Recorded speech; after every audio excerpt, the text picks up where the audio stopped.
what we're learning now about envisioning what you want as though it already is, I took that literally in terms of actually focusing on the feeling of it actually already being. But what it sounds like you're saying is don't worry about any of that. Just be in the moment exquisitely in terms of just be. But how can we not focus on the desires? You can't not focus as a human being. That is very difficult, to not focus on something in particular, because it is the focusing on something in particular that creates the feeling that you were looking for, yes? So it's still important to have those desires. It may be. Okay, maybe. But it may not be for somebody else. Okay. And is that the difference between Lori and myself? The idea isn't the focal point per se. It is not the material thing that you're focusing upon. It is the feeling. There are a million things in the world that will bring upon the feeling of happiness. So it is not the individual things that bring you happiness. It is the feeling of happiness. And it is sitting in the feeling of happiness that what will bring you the most happiness will come your way as an opportunity to either grab onto briefly, but not hold on to. Mm-hmm. And that's what I was picking up through what you were talking about. And I felt you were doing in that moment.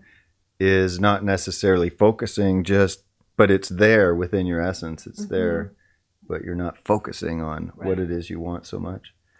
Anyways, it was an interesting observation. It is still easier to focus your thoughts on a particular subject, on a particular idea, to invoke the feeling. But both of you, all three of you in the room, are at a point where you do not need to focus per se on a item. Right, just a feeling. On a place, on a specific thing. You are very in tune with your feelings.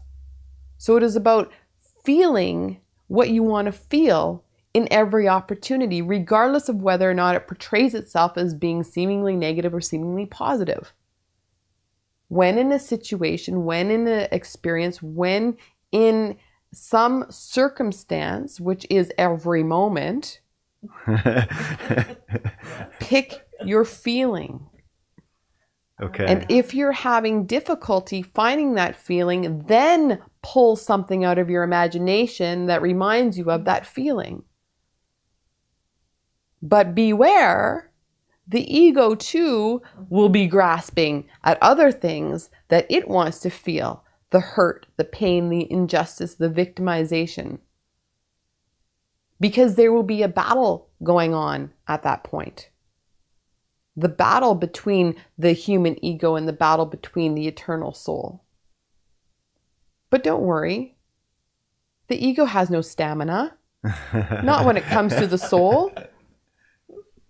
It simply doesn't. It seems as though it does when you are further removed from your soul, from your heart, from understanding your feelings.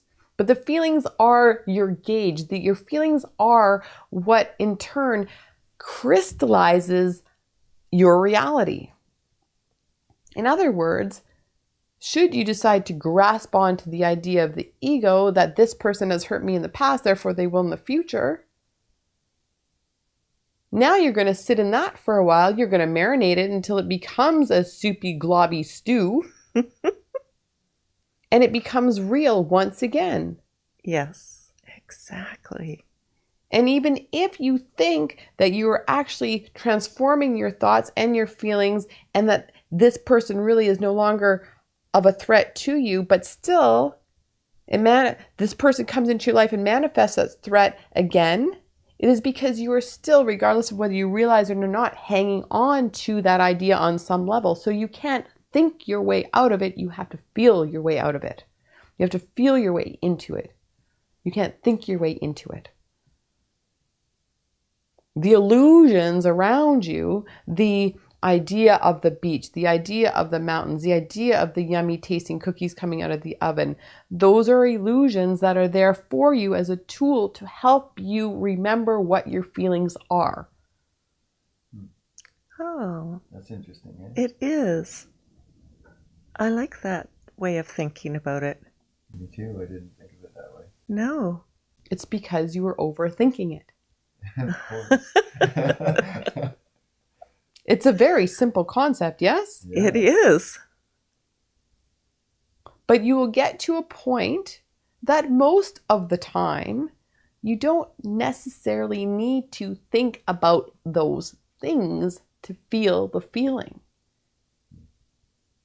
It's more about feeling the feeling and then allowing, having an idea of where you would like to be, where you would like to go, what you would like to bring into your life, but it's more about the feeling of what those things bring you than the actual idea of those things. Right. So that when you actually get those things, when they are brought into a reality, you're okay with them disappearing. Because they are merely just a thing. They are the matter in the porous vision that you are seeing. You are the in-between, yes? Yes.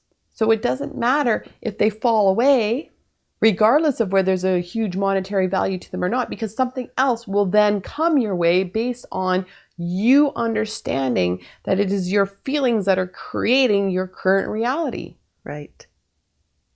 If you are choosing to hang on to prior criticism from your past experiences, you are still wearing that psychological straitjacket.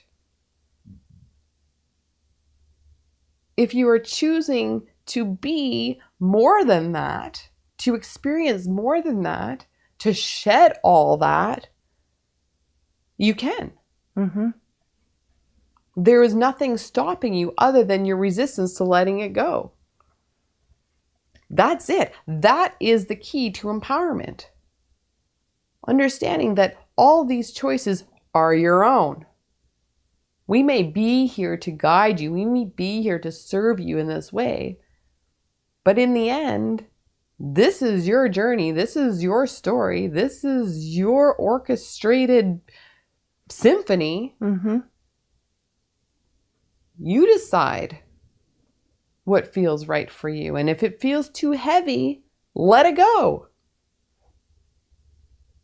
If it feels more liberating to be the space between the matter, then be the space between the matter.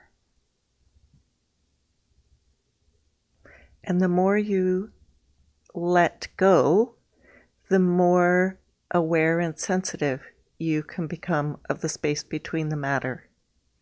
Yes. And ironically, the more will come your way. Okay. You can only carry so much at once. Right. As a human being, as an eternal being, there is no such thing. But as a human being, you can only carry so much. There's only so much room in your mental capacity. Therefore, freeing yourself of that which is restrictive, right, makes more room. Makes more room. You can't bring home souvenirs on your trip if you have a full suitcase. Leave some room before you go. Only take what's important. That's knowing that even if you're taking it with you, you can still analogy. leave it behind if you want to make more room. It's going in the book. Absolutely. That's such a good analogy. That makes so much sense. We know. We are full of those. We appreciate your patience. We know this too.